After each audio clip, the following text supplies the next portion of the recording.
In early times, evil spirits were thought to possess people and make them act in strange and frightening ways. By the 1800s, the study of this hysteria led some doctors to believe one person could have separately functioning personalities. In this rare research film from the 1920s, a woman has different personalities who believe they are separate people. One is a male who is not comfortable in women's clothes. Another is a small child. The affliction has been known by different names but recognized for centuries. Today it is called multiple personality disorder. A college student has many personalities, and one of them wants to kill her. A 40-year-old policeman has living within him a tortured child. But Dad, can you tell me? A wife and mother becomes a 5-year-old who is just learning to write her name. Why have they become tormented and broken into different personalities? What is the childhood pain that lies buried in the unknown depths of their minds? How can they search for the deadly memories that hold the secrets of their past and the promise of their healing?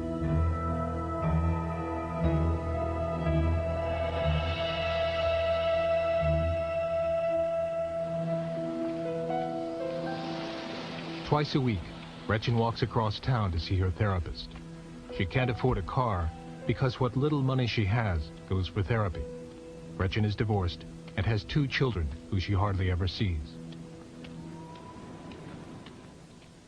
It just hit me that I'm 34 and that I should be, you know, with my kids, mothering my kids, and I should already have a career and I should already be somewhere doing something. For most of her adult life, Gretchen has had severe psychiatric problems. She's needed treatment for years, but doctors never agreed about why. Okay, good time to come out. I didn't know and I was waiting. No, this is a good time. This is a good time. We were talking about anger. I know I don't like... 2 years ago, Gretchen was diagnosed with multiple personality disorder. She struggles to function every day and is desperately trying to understand what is wrong. Gretchen's problems began when she was a child. I always felt different. I didn't feel like I was like everyone else or anyone else. And I thought I was crazy, and I would hear that in my head too. We are so good at hiding ourselves and appearing normal. I don't want people to think I'm crazy. I don't want to appear abnormal in any way. I want to fit in. All of these categories would be considered subordinate. Gretchen has returned to school to finish her degree. She is an honor student at a small college in upstate New York. Okay. Anything else? I want to clarify. I thought the subordinate was a higher, more general, and superordinate. Okay. I've got it backwards? You got it backwards. All right. Superordinate. Gretchen is also studying art and has classes in painting and sculpture. It's difficult for me in school a lot. Something occurs in the class, and we're instantly overwhelmed. I need to find a safe place. I need to run out of the room and find a safe place to be. When Gretchen is in distress, she switches to a personality that is emotionally stronger. You know, if Gretchen's having a hard day, I come out and I go to class. I take exams. I study. And a lot of that's easier for me to do than it is for her. I just seem to pick up concepts faster. She gets so nervous and stuff. An aggressive personality emerges when Gretchen must be assertive and handle stressful situations. The personality, who goes by the name of myself, is often hostile and critical of Gretchen. She gets so overwhelmed that she can't think clearly. She becomes frightened. She becomes depressed and non-functional. She just doesn't function. She will just sit and do nothing. When others come out, I don't always know what's happening. What happens to me is I get pulled in I feel like I'm just shutting down. I'm very far away. I have no conscious awareness of what's going on out here.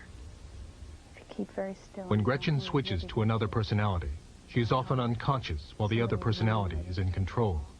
Sometimes she loses hours, sometimes a whole day. Gretchen communicates with her other personalities by writing back and forth in a journal. Am I writing myself? Each personality has a different handwriting. I requested when we started this that please, when someone is out, will they please write the date, the day, and the time, and where they were, who they might have seen. If they would please give me an idea of where the body's been. Because it was hard for me not to know where this body's been, to come out and find myself in a place or realize that half a day's gone. Did we go to class? Did we meet who we were supposed to meet? Gretchen is troubled by disturbing images and having feelings of uncontrollable panic. As Gretchen studied one night in the library, someone nearby began to clean with a vacuum. The sound caused her to panic, and she started to run. We tried to help.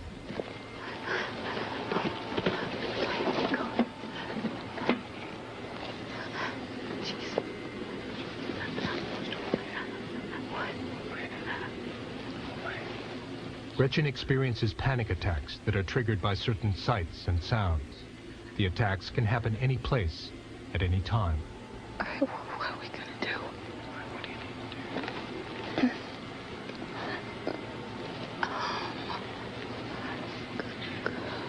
Go somewhere safe. Go somewhere safe. Hate, hate, hate, hate, hate.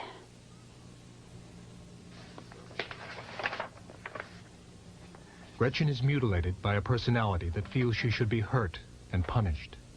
The mutilation takes the form of cutting and happens outside of Gretchen's knowledge or control. She cut pretty seriously and left it in the book for me. I mean, when I came out, I was a mess. I was covered, and the book was covered with blood.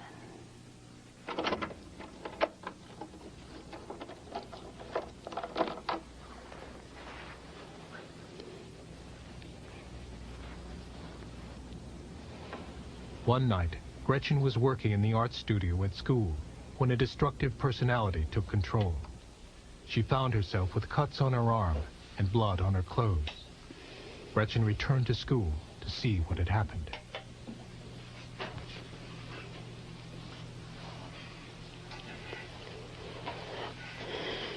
What happened here, Gretchen? Oh, we got cut. Last I remember, it was 10:30 or 11 o'clock at night. And I don't remember anymore. I didn't know that we'd been cut till the next afternoon. I need to clean this up. Okay.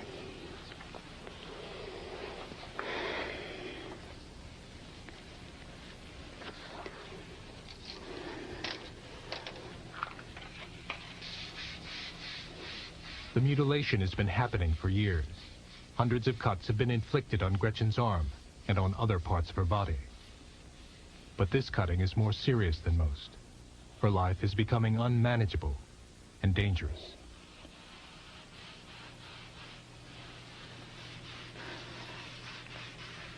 I need to know what happened to me so that I can deal with it and heal from it. I can't heal from something I don't know what it's about.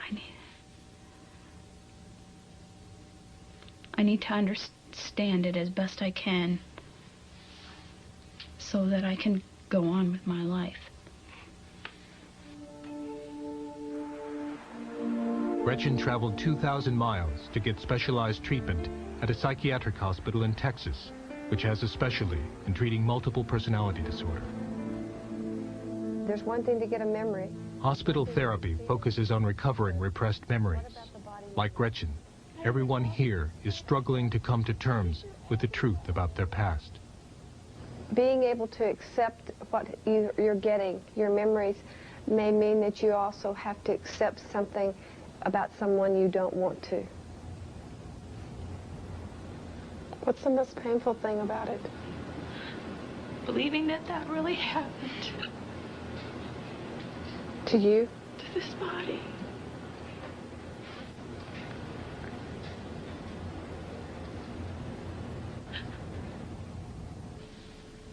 I know I could hear the screaming in my head to run, but there wasn't anywhere to run. I was in a corner, I think. Except that I can see my body as a child, as it was as a... Gretchen explained her increasingly vivid flashbacks to her therapist at the hospital, who was Kevin Hinckley. You've been asking for a long time. Years. You've been asking inside to get memories, to complete memories, to know what's going on in there. And now it's happening.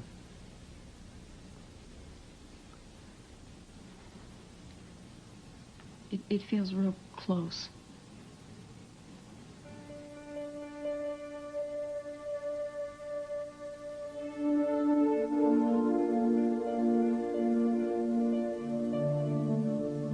I've come to the point where I pretty much accept that something happened to me and that I was sexually abused.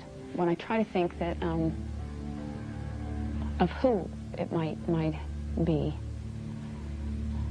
and I seem to I'm getting closer and closer to feeling like I may know who that might be, or it may probably be. That doesn't fit with what I know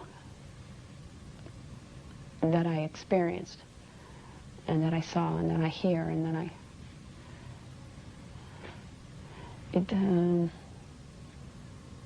everything fits, but it doesn't fit.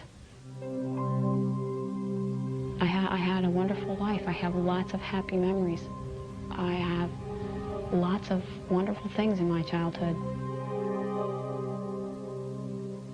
Her legs go up to a white shirt. In therapy, personalities began to emerge who had experienced abuse that Gretchen herself didn't remember. Kevin asked questions to try and piece together what had happened. Is there a beard on the chin? No. No beard? A personality who was a frightened child remembers the approach of someone who hurt her. If I get real small, if I get real small, nobody. The memories can see me. became If I get increasingly real vivid small. and were experienced as if the abuse were actually happening. Past and present were indistinguishable. We're still in Texas. It's 1992. You're safe. But I know this is a real scary memory. What are you seeing?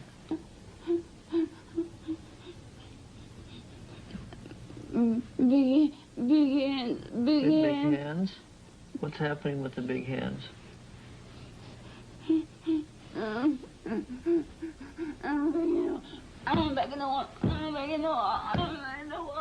When the experience was too much to bear, the child personality tried to escape into the wall. Big hands. Big hands. When alter personalities have memories and relive abuse, Gretchen herself gets closer to remembering what happened to her.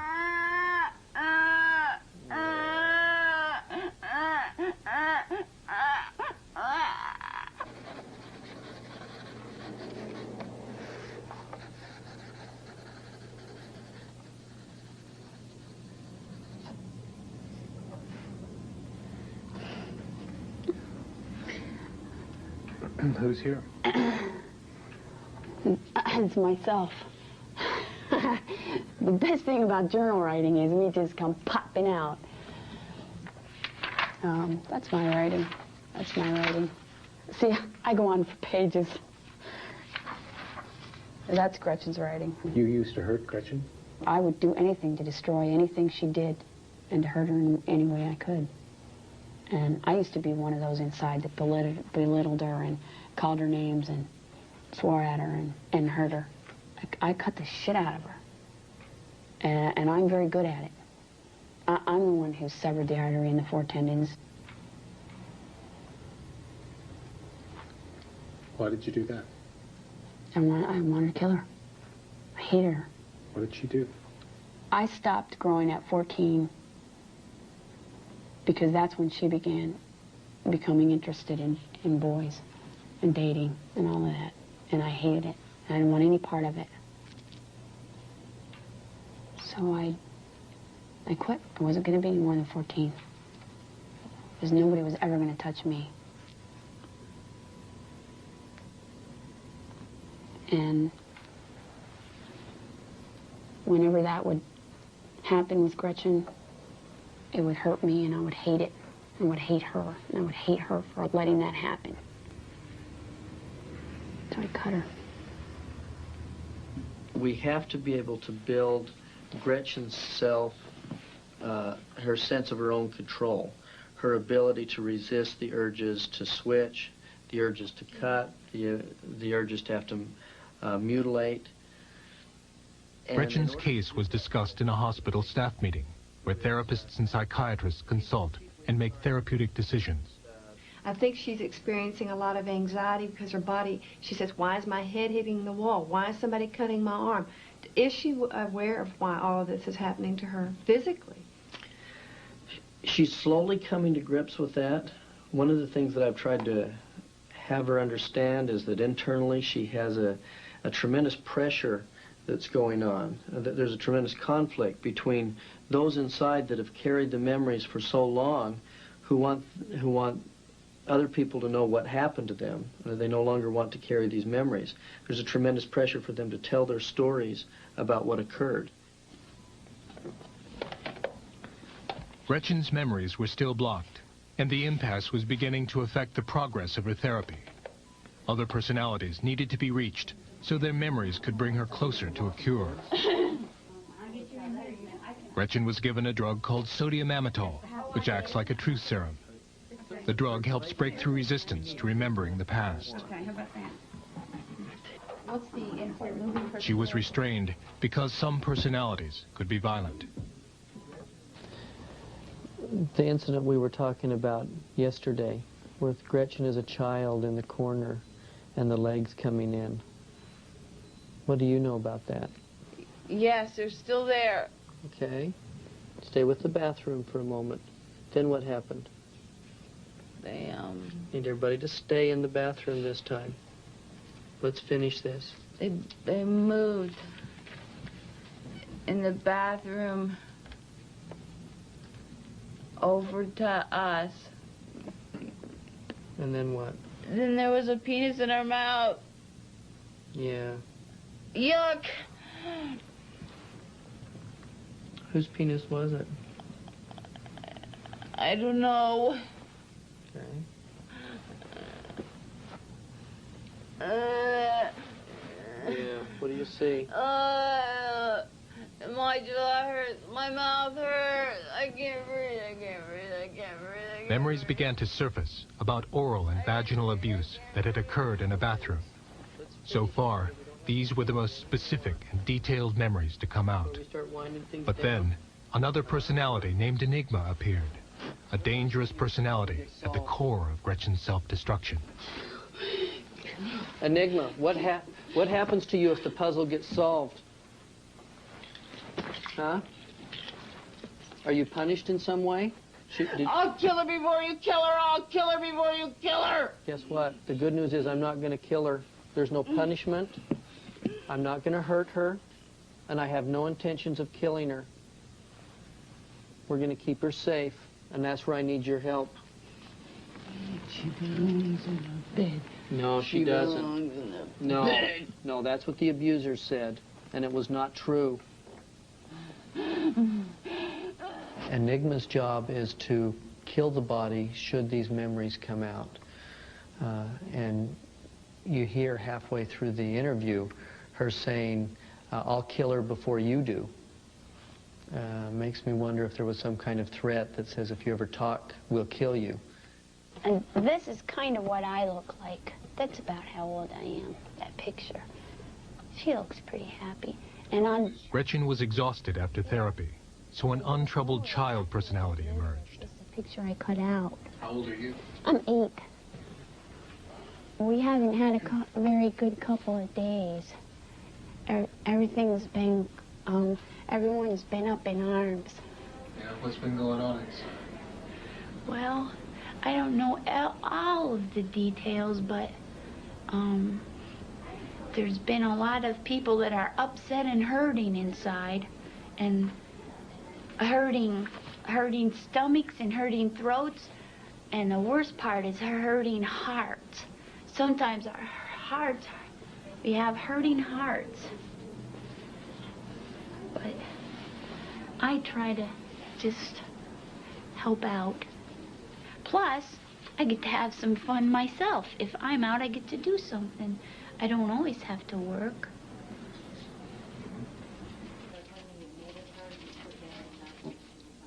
Gretchen was unaware of the memories that had been revealed in therapy.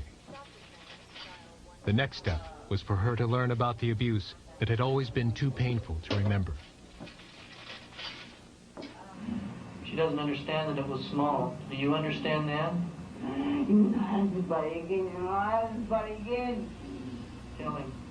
I still think enigmas. As we walk through this, What of the others? pay attention to this, but also be aware of what's going on inside you, okay? Oh, man.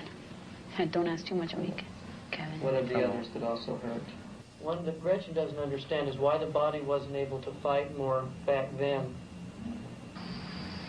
In the bathroom, over to us.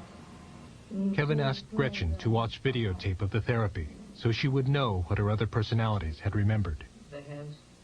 But when Gretchen began to hear details of her abuse, her mind began to block the experience. This is how Gretchen protected herself when she was a child. And then what? Then there was a penis in her mouth. Yeah. Oh. Stay in the bathroom.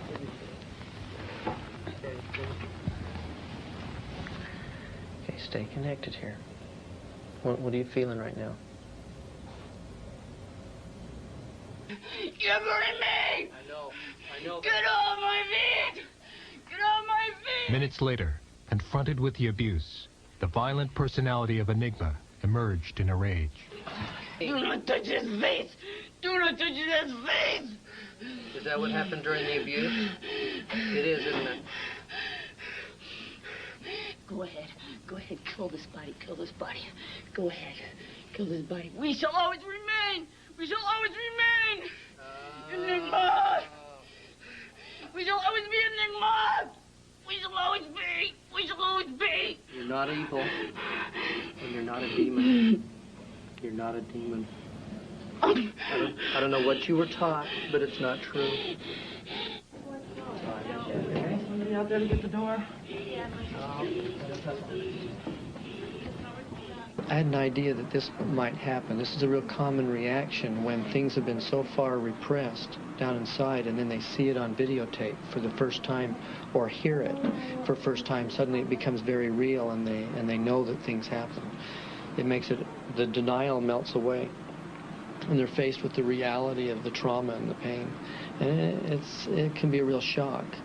In an outpatient setting, this may take place over weeks and weeks and months. In a hospital setting, we have the ability to present it to them right away, where the shock is greater, but they get over it more quickly, and then understand what happened to them. What was going on at the time that you disappeared? What was the last thing you remember? I was getting some threats and getting... Later in the day, Gretchen had recovered. Kevin spoke with her and reassured her that she would prevail and succeed in her recovery. I hear you. And part of what we're going to hope to get to is where you get to find out that you don't have to leave and you may be stronger by staying. Because you are more powerful than you think you are. That'd be safe?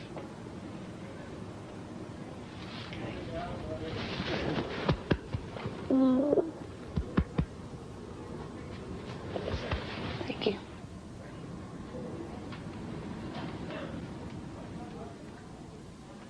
I'm fighting for my life.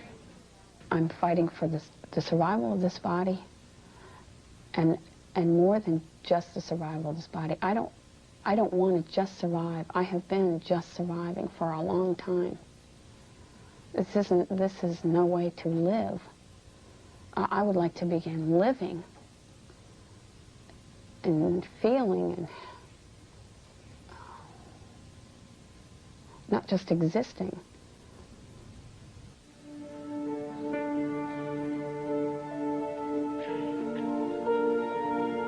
On the recommendation of the faculty and by virtue of the authority vested in me by the trustees of the State University of New York, I hereby confer on you the degree of Bachelor of Arts with all the rights and privileges pertaining thereunto.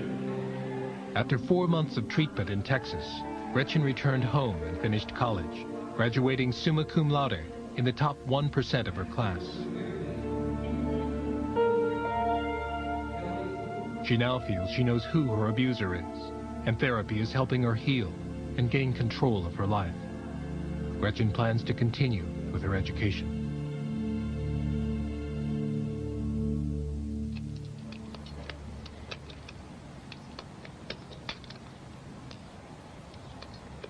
Who does the shooting? I do. Scout does. Doc does. Who are they? They're various alters that I have. John is an expert marksman. He was an Army Ranger and sharpshooter. At target practice, his alter personalities take turns shooting.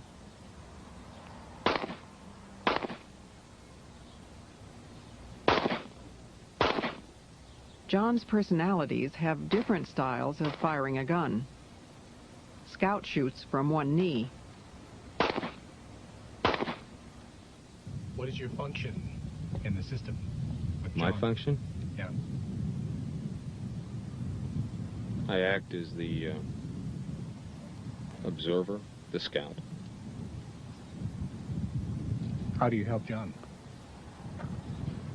Excuse me? How do you work with John? How do you help John? I give him the information he needs from time to time. The information that he's overlooked or has not noticed. 10-4-0005. John shares his job as a police officer with several personalities who have different abilities. He switches when different police skills are needed and is always aware of what his other personalities are doing. When you're out here driving around at night, who does what? Yeah, it just sort of depends on the situation. Normally, I'm out quite a bit of the time. Oh, come on. What are we doing? Pickup truck over here matches something we've been looking for, possibly on a stolen auto. As John began pursuit, he switched to a personality who is good at driving in high-speed chases. Yeah, he's weaving pretty fast, too.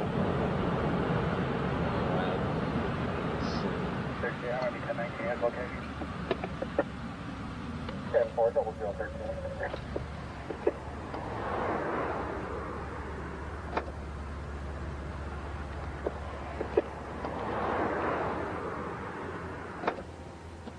When the stop was made, there was another switch, and John returned to confront the driver of the truck. Warning. You know how fast you were going?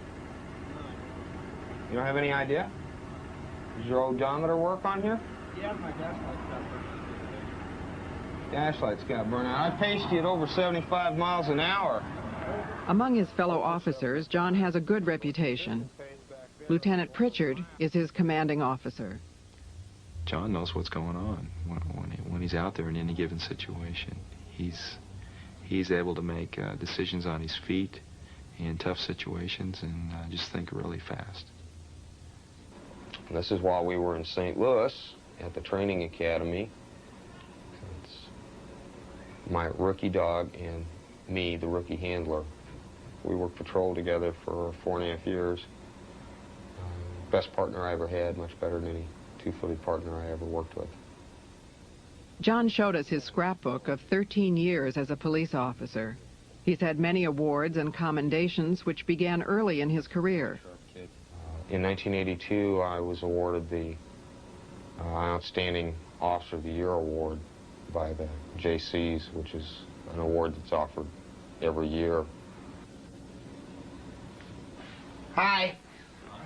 While he was showing us the scrapbook, John switched to a 10-year-old personality named Johnny.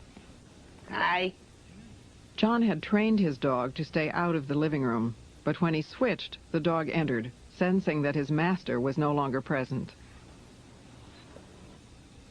Okay, that's John. Who's John? He's an adult, and he's a policeman.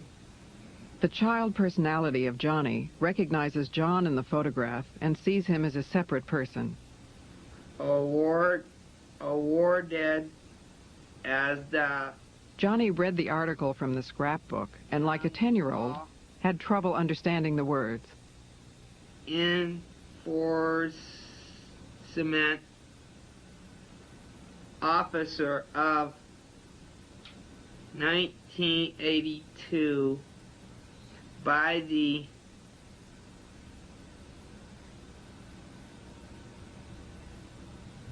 I don't know, Jakeys?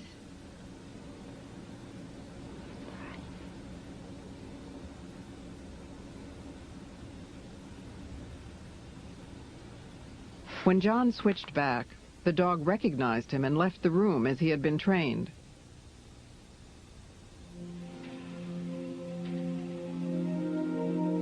John has been divorced 3 times and now lives alone.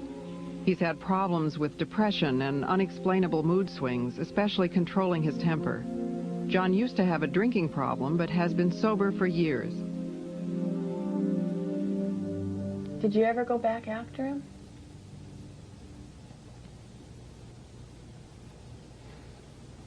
Was that okay or not?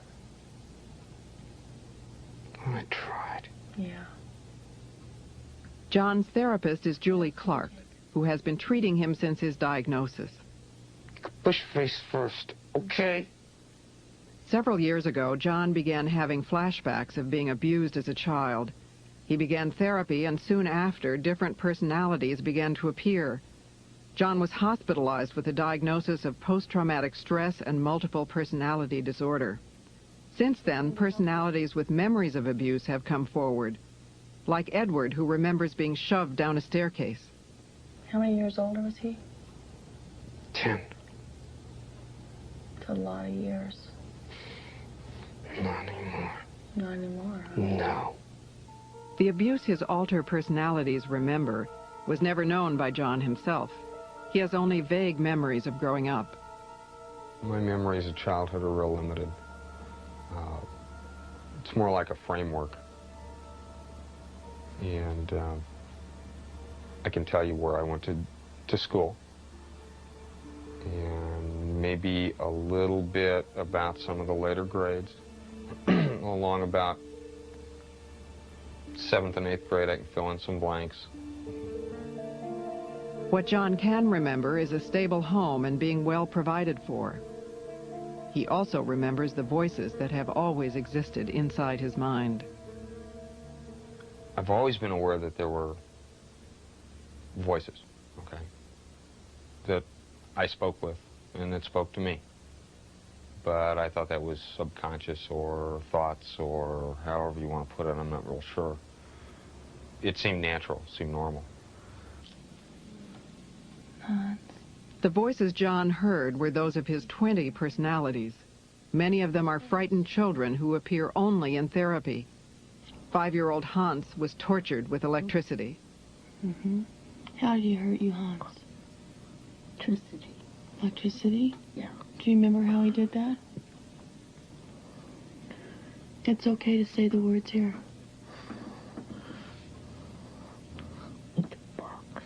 With the box? Uh-huh. Electrical box? Or another kind of box? What do you do with the box?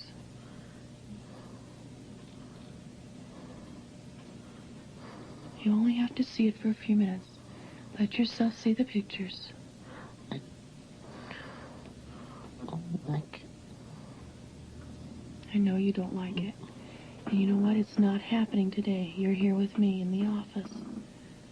Hans' cries of pain only encouraged his abusers. Then John would switch to an emotionless personality named Eugene, who did not feel the pain. How was the electricity applied? To the body. How and where? It was applied by a hand-cranked type generator with wires attached to various locations depending upon what was being used at the time. In general, to the hands and feet, at times to the stomach, at times to the genital area. John was also sexually abused by both male and female perpetrators, including a priest. He created a personality whose job it was to have sex. What else did he have you do?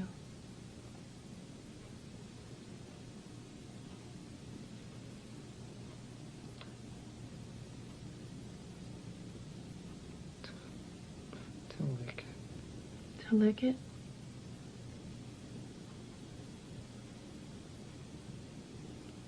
Did you have any feelings when that happened? I didn't like it. Okay.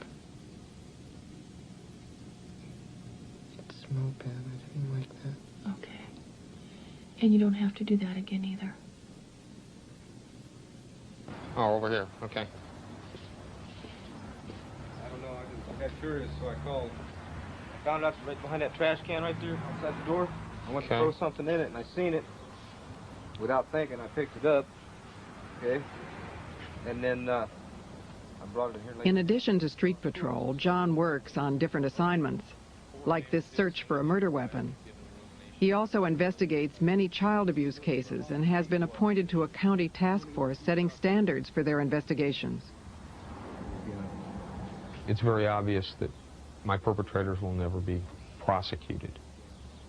At this stage in my life, there's no physical evidence that would link back to anyone ever having done anything to me at any given point in time in my childhood.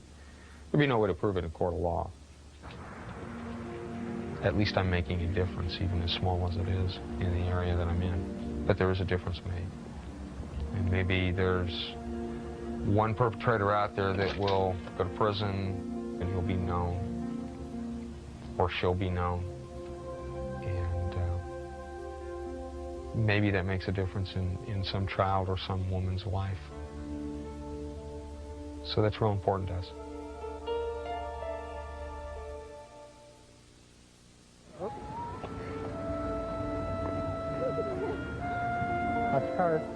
On a Saturday morning in a large northwestern city, Barb and her family are shopping for groceries.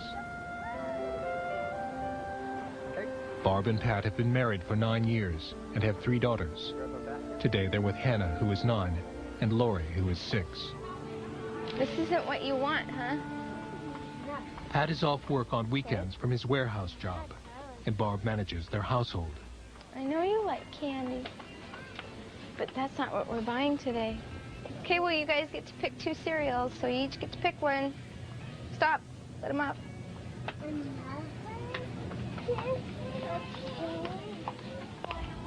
As they come to the breakfast food section, the children's cereal there appeals not only to her daughters, but to a child within Barb, a 5-year-old personality named May. What would you like? I'm gonna get that one, but not if it's not the strawberry one I want. You don't want a strawberry one? No, I don't want one if it's not. Oh, it's got to be strawberry, huh? Well, let's find out. Let's see what strawberry. When Barb switches to the personality of May, her eyesight changes. Barb's vision needs to be corrected by strong glasses, but May can barely see through them. Oh, you don't want to wear Barb's glasses? Okay. There you go. Okay. Okay. Okay, put them in the box. No, just 2 of them, girls. Mom, for both of these, you could do No, no, it was just 2 cereals. I like those ones, Hannah. Barb's daughters are familiar with May, and Pat, who sees her often, treats her like the child she almost literally is. Her language and thoughts are those of a 5-year-old. I was thinking if we wanted some cookies. I think we have some cookies. I think we have lots of cookies. We have some chips and stuff, too. Okay. Okay? Yeah. We're ready to go now. Do you want to go get Barb now? Well, everyone buy me something else, like something. I think this is good for now, okay? We'll get you something else next time. Okay.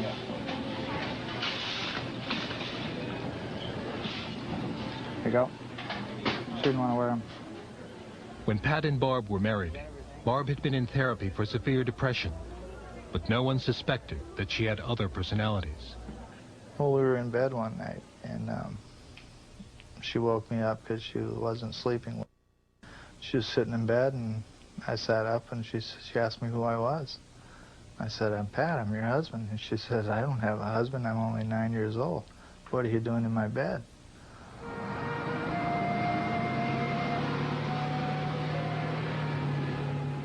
Barb knows almost nothing about her other personalities. Her mind protects her with amnesia from knowing things that would be traumatic or upsetting. Barb is now 34 and has virtually no memories before the birth of her children. What is your first memory? First memory. Clear memory, something that I really know is a memory. I guess it would be when Pat and I were driving in the car. We were on our way to a Lamaze class, which he usually slept through. And we were trying to come up for a name for the baby. And all of a sudden he said something about his grandma Hannah.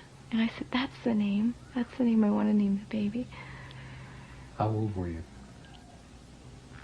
23.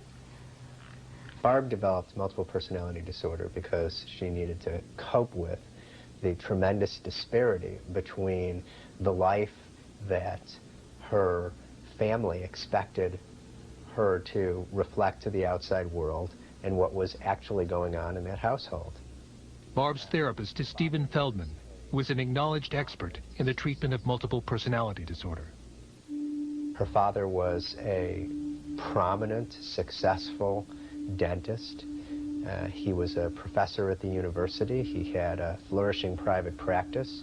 Her mother was a professional, and for all intents and purposes, they were the model family.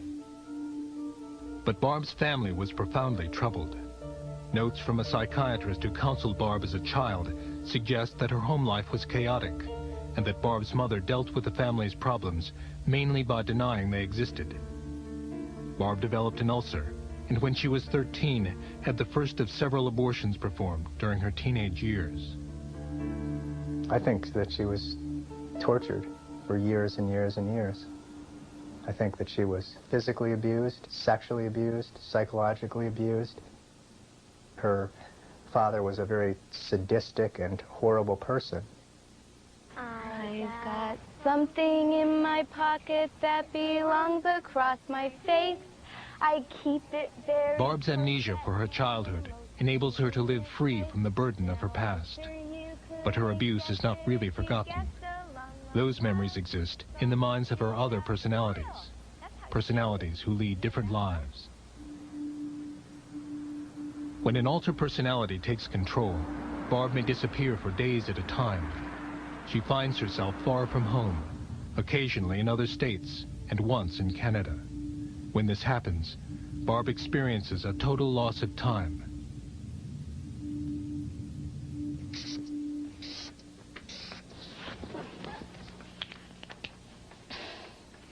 You want some people on it? I'm going to do something funny. No, I can do it. Wait, I'm not done. Barb's personalities are different ages. Her daughter's games cause Barb to switch to a child personality, who emerges because she is most suited for play. What's on there? Oh. Switching often happens in response to changes in Barb's environment. What's that? Laurie's used to her mother's other personalities, but the switches are not so easy for her husband, Pat. Make it have a foot shape on it. Don't do that, May. It's not good to have that in your mouth. Go away. I'm going to go away. Okay. Purple toe. It's hard because here I am still wanting to act toward her like her husband, you know, and I get pushed away, and, you know, that gets real confusing and real hard to do sometimes. You know, I gotta sit back and realize, well, this isn't my life. I can't do this. I can't just come up behind her and hug her, because there are some alters that don't want to be hugged, you know, don't want to be touched. Oh my gosh, never mind. A-N-K-H. Often, Pat must care for their 3 daughters and manage the house alone. The children have learned to accept their mother's absences, the times when Barb has switched to another personality. You haven't touched your burger yet, Laurie. Mm-hmm. Have you? Laurie, what'd you do? Some of Barb's personalities don't relate to the family. One of them is a teenage girl named DJ. DJ is different than Barb in her posture, voice, and language, and also smokes, a habit Barb dislikes. DJ also has different thoughts and feelings. How do you feel about Barb's children, in terms of whether they're your children or not your children? They're not. I mean, I care about them and stuff, but they're not my kids. They're Barb's.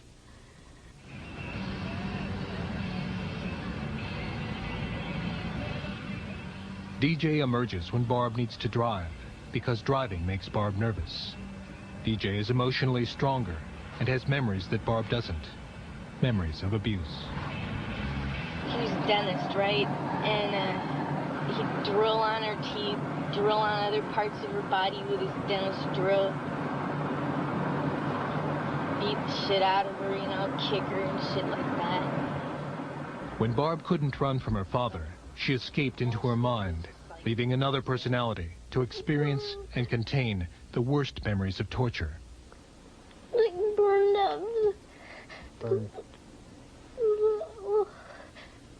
Kitty.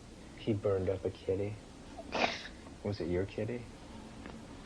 It was my gray one. It was your gray one. The emotional pain that Barb experienced as a child is isolated in the personality of 7-year-old Audrey, who is locked in the past. Now, close your eyes. Now, you know that I'm holding your hand right here in this room, right?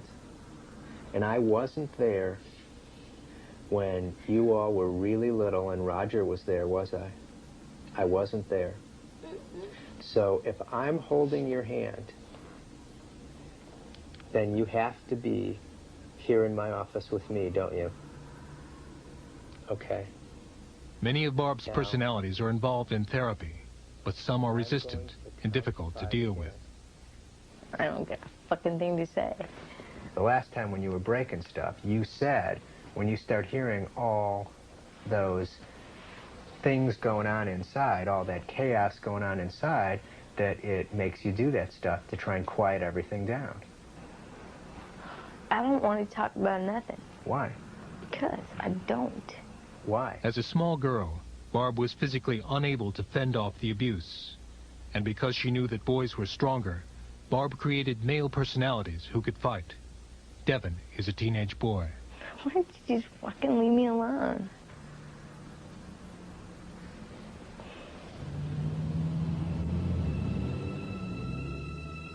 Barb's father was not her only abuser. He frequented the local bars where he made friends that shared his interests.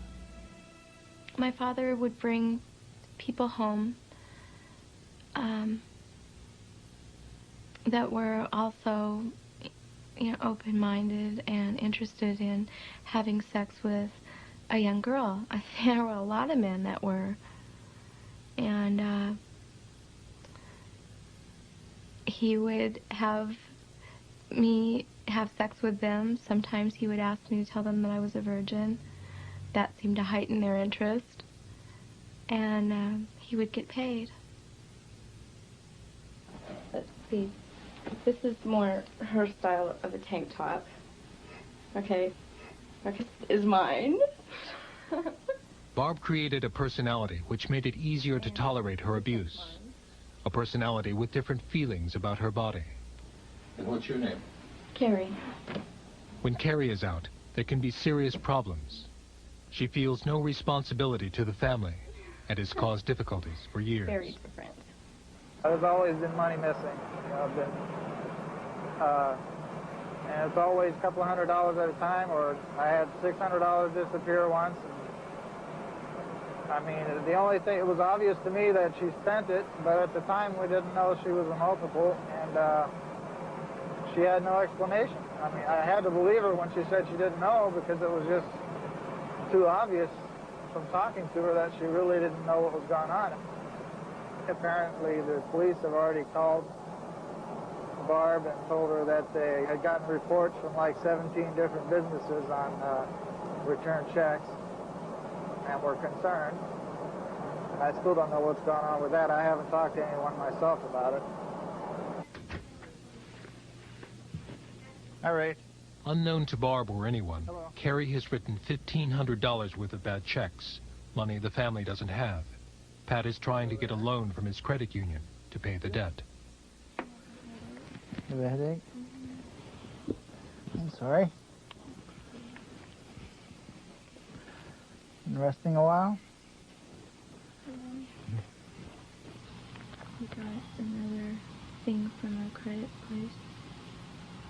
From a collection agency? Yeah. What check was it for? I don't know, I didn't look. I know you had an appointment today, didn't you? Muffin. Hey, sweetie. How are you? Fine. And there's another little muffin. Hey, cutie. Where's my kisses?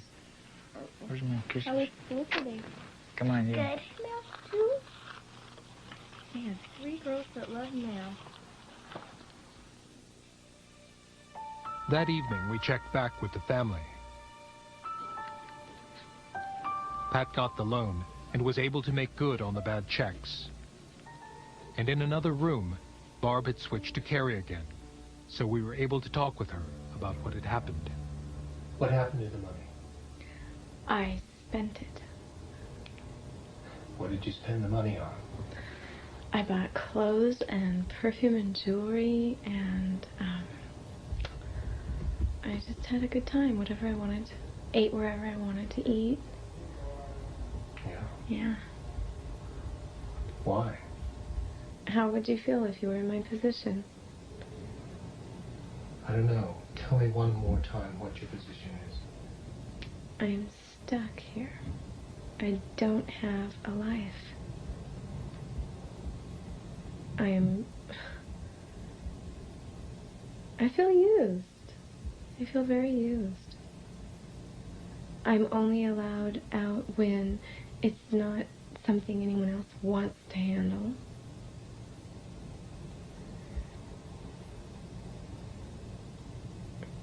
It's really not fair. Other personalities' antagonism toward Barb take even more serious forms. What we need to do is to get another x-ray and then put another splint on it, but one that'll help protect these fingers from moving in through here. There's a little bit too much swelling. In a fit of anger, Barb's male personality has punched a concrete wall and broken her hand in 4 places. And the violence against her can be even more appalling. Okay. I don't know how it happens. I just find burns on my face, and they'll large blisters, and it's so painful, you know. Burns really hurt. Barb's mutilations by other personalities are acts of self-hatred and self-punishment for being abused. Once, after a drug overdose, Barb's car was set on fire from the inside. Later, Barb found herself in intensive care, breathing on a respirator. She had barely escaped with her life.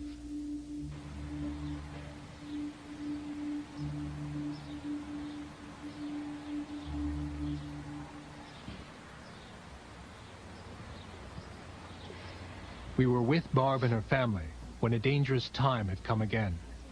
All her personalities were threatening to kill her, So Barb decided to seek protection in a psychiatric hospital. You just move over. You can sit down. You can sit here.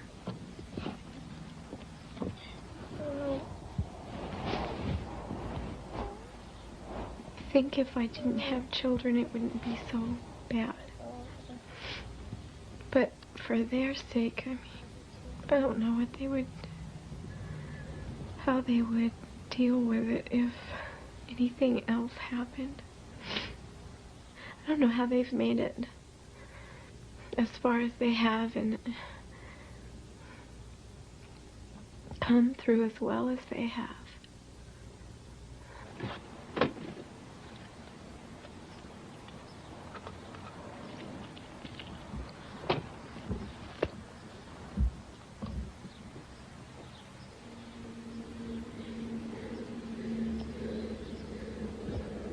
Barb's father is dead, but he has left a legacy of never-ending pain. His abuse has affected all their lives. Made me real angry at him and at her mom. But like I say, that's past. He's gone. You know, we got to let all that go and just work with what's left. He destroyed her. We got to put her back together. It's terrible. Terrible thing he did. I just wish he was here to, you know, to pay up.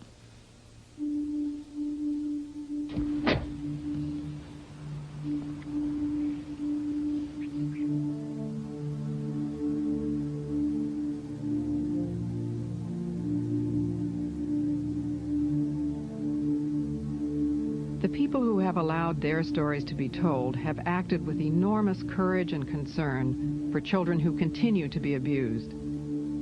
Their wish is that from the shattered experience of their lives, the reality and consequences of child abuse will become better known and better prevented.